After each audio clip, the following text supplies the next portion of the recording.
حضرات گرامی وہ رات آنے والی ہے، وہ بخشش والی رات آنے والی ہے جس کو ہم شب برات کہتے ہیں۔ اس رات میں کیا کرنا ہے؟ سب سے پہلے مغرب کی اذان سے ایک 15 منٹ پہلے،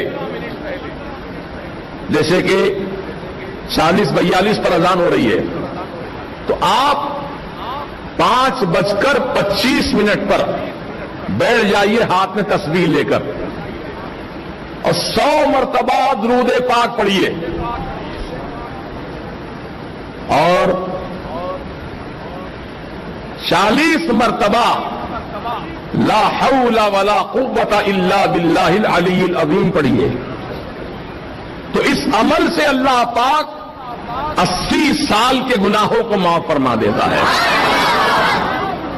آپ کہیں گے حضرت 80 سال کے گناہ بخشے جاتے ہیں اس عمل سے، میری عمر تو 80 سال کی ہوئی نہیں، پھر 80 سال کی عمر نہیں ہے تو 80 سال کے گناہ بھی نہیں ہے۔ بات سمجھ میں آ رہی ہے آپ کی؟ اب آدمی اگر 80 سال کا ہے تو 80 سال کے گناہ بھی ہوں گے اس کے، لیکن جس کی عمر ہی 80 سال نہیں ہے، ابھی تو 10 سال کا ہے، 15 سال کا ہے، 20 سال کا ہے، 25 سال کا ہے، وہ پوچھتا ہے کہ میری نیکیاں تو، میرے گناہ تو اتنے نہیں ہیں، میں تو 25 سال کا ہوں، بھی 80 سال تو اور آگے بہت زیادہ مجھے جینا ہے۔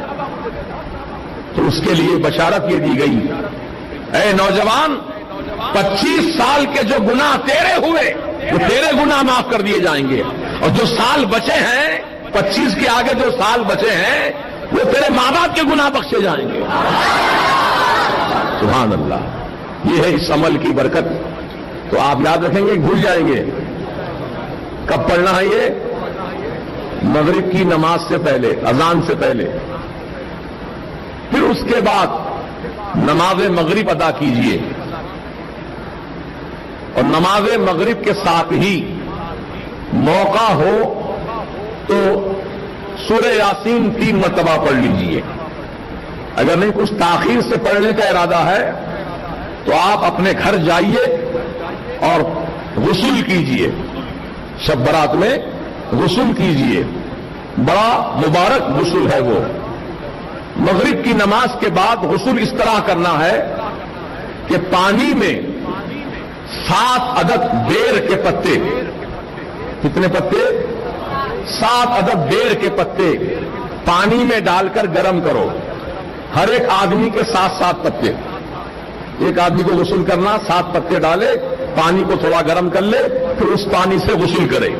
تو اس کا فائدہ یہ ہے کہ اللہ تعالیٰ سال بھر تک اس کو جادو ٹونے سے محفوظ رکھے گا، جادو نہیں ہوگا اس پر۔ اب جو پہلے سے ہے وہ تو اس کا علاج کرانا پڑے گا، اس کو ہٹانا پڑے گا، لیکن آئندہ سال، یعنی یہ شب برات سے لے کے آنے والی شب برات تک، اب اس 1 سال کے عرصے میں کوئی نیا جادو اثر نہیں کرے گا۔ یہ اس کا فائدہ ہے۔ یا نبی سلام علیکہ، یا رسول سلام